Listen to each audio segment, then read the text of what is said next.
Meus amigos, a Interpol, que é a Polícia Internacional, acaba de negar um pedido do STF para que inserisse os envolvidos no 8 na lista vermelha, na lista de alerta vermelho da Interpol.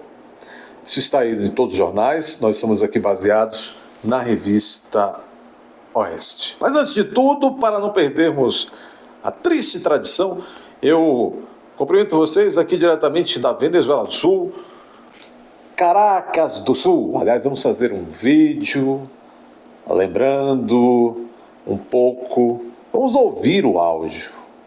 O alto figurão, o PGR, o Procurador-Geral, o chefe da Fiscalia, né? Chefe do Ministério Público da Venezuela, dizendo coisas absolutamente reveladoras sobre o Lula. Reveladoras, isso é um recado dado ao Lula que ele mandou. Nós vamos fazer uma análise sobre isso. Mas veja, exclusivo, diz a revista Oeste, Interpol se recusa a inserir envolvidos no 8 de janeiro na lista vermelha. Segundo fontes internas da Interpol, os brasileiros que fugiram para o exterior seriam perseguidos por crimes políticos. A Interpol não incluiu os envolvidos nos atos do dia 8 que fugiram para o exterior na chamada lista vermelha. Não incluiu. Se recusou, e a recusa se deu mesmo depois de um pedido formal do Judiciário brasileiro. Segundo fontes internas da Interpol, que preferiram se manter anônimas, os nomes dos brasileiros processados ou condenados pelo Supremo por participação no dia 8 dificilmente serão incluídos na lista. Isso seria praticamente impossível porque há um entendimento interno na Interpol de que esses seriam, aspas, crimes políticos e que não são de competência da organização da Interpol.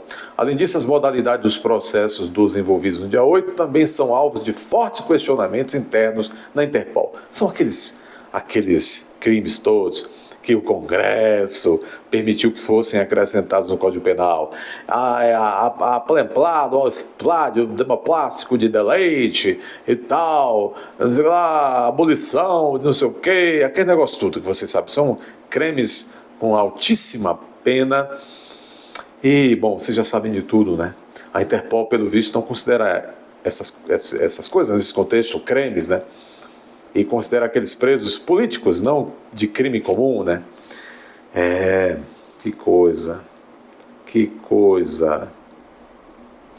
Em maio deste ano, a Procuradoria-Geral da República acionou a Interpol e Procuradoria-Geral da República, Paulo Goretti, ele que foi apoiado pela Bia Kicis. Ei, Bia Kicis, tu errastes.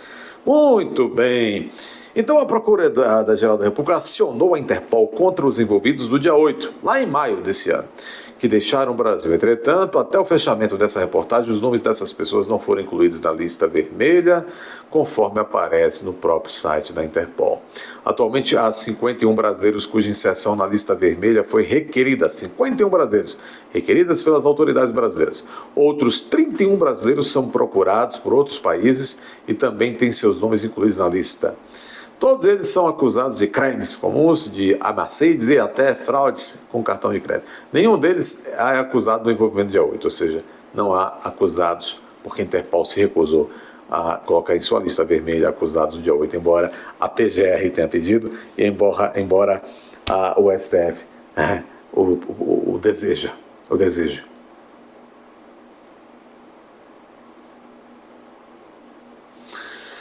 É uma organização internacional reconhecendo os exageros que impuseram, ou que se impuseram a essas pessoas do dia 8. Muito bem. Agora, o que é que está na boca do povo e o que é que está também nas primeiras páginas do, talvez, o maior jornal do mundo, o NYT, o New York Times. Originariamente um jornal progressista, de direita, de esquerda, mas vem vendo que o sistema está largando a mão um pouco do sistema daqui. Não é a primeira vez que o New York Times está publicando algumas coisas que deixam algumas pessoas aqui com menos cabelo do que já inexistem em seu couro capilar.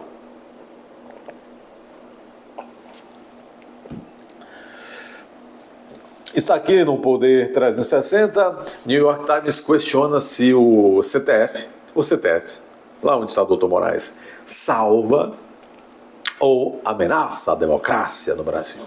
Reportagem diz que ações tomadas pelo Supremo desde 2019 resultaram em debate sobre os limites do tribunal. É um tribunal sem limites, alguém diria. Eu não. Uma reportagem do New York Times, publicada na quarta-feira, 16 de outubro, levantou questionamentos sobre a atuação do STF na política brasileira. Sob o título, reparem no título, aspas, o Supremo está salvando ou ameaçando a democracia, fecha aspas. O Times, em seu texto, afirma que a Corte assumiu nos últimos 5 anos, coincidentemente aí a partir do segundo ano do governo sequestrado do Jair Messias Bolsonaro, assumiu aquela corte, então, nos últimos 5 anos, desde 2019, inédito protagonismo ao expandir seus poderes para enfrentar o que aquela corte alega ser ataques contra a democracia realizados por meio de publicações online. Nunca foi tão fácil tomar doce de pintinhos, né?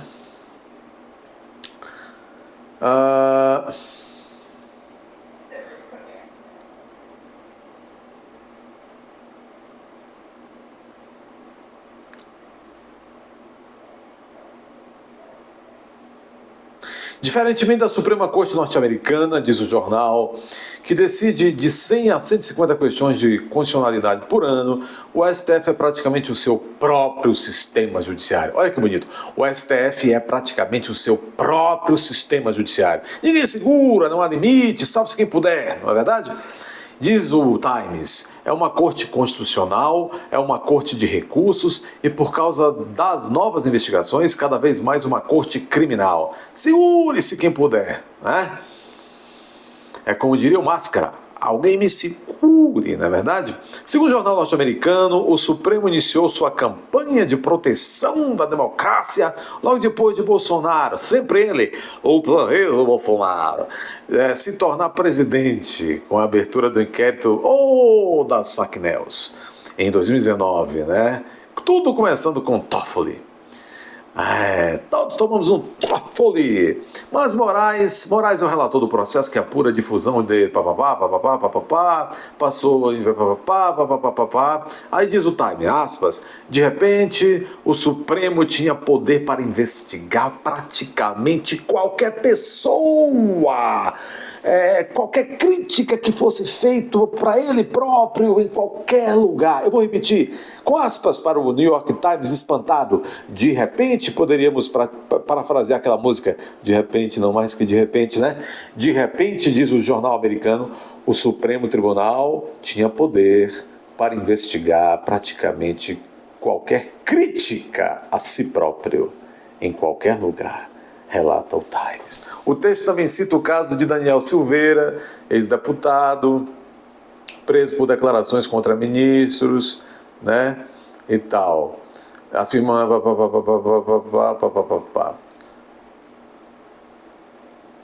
E aí a reportagem termina com o questionamento seguinte: o que acontece se o tribunal errar? O que acontece se o tribunal errar? Segundo o atual presidente supremo, Barroso, alguém deve ter o direito de errar por último. É a babúdia! Tudo para salvar a democracia, nós erramos para salvar a democracia e não digam nada porque nós temos a prerrogativa de errar por último. Alguém tem que errar por último e, claro, foi esses abençoados colocados lá, se errarem por último, ninguém os punirá. Não é verdade? É um tribunal de si próprio, para si próprio e por si próprio. Não é verdade? E o Barroso ainda disse, certa feita, eu acho que nós não erramos. Mas a última palavra é a do Supremo. Quer dizer, é como se Barroso estivesse dizendo, eu acho que nós não erramos, mas se errarmos, e daí quem vai nos punir? Ninguém. Talvez Otônio de Paula, falso profeta, Pois é, Otônio de Paula, hein? Chamando Bolsonaro de bezerro de ouro e pedindo orações para Lula. Sabe o que é um bezerro de ouro? Você tem um pouco de cultura bíblica? Não, eu não vou falar. Dê um Google aí, veja. Não vou também. Vocês têm, a maioria aqui tem. Chamam então Otônio de Paula, ex-conservador que vivia no colo da família Bolsonaro.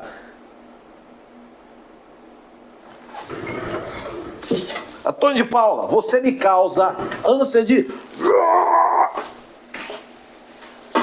Chamando o Bolsonaro de bezerro de ouro. Portanto, chamando todos os conservadores de desobedientes a Deus. Chamando todos os conservadores de adoradores de ídolo. E ele está lá chamando, ele está idolatrando o Lula agora. O Otônio de Paula idolatrando a imagem daquilo e chamando os brasileiros conservadores de idólatras do bezerro de ouro que é Bolsonaro. Ô Otônio de Paula, você dá ânsia, náusea, apenas isso. Dê seu like, curta, inscreva-se e também considere até a aba Seja Membro, torne-se membro desse canal. Com esse tipo de religiosos, o Brasil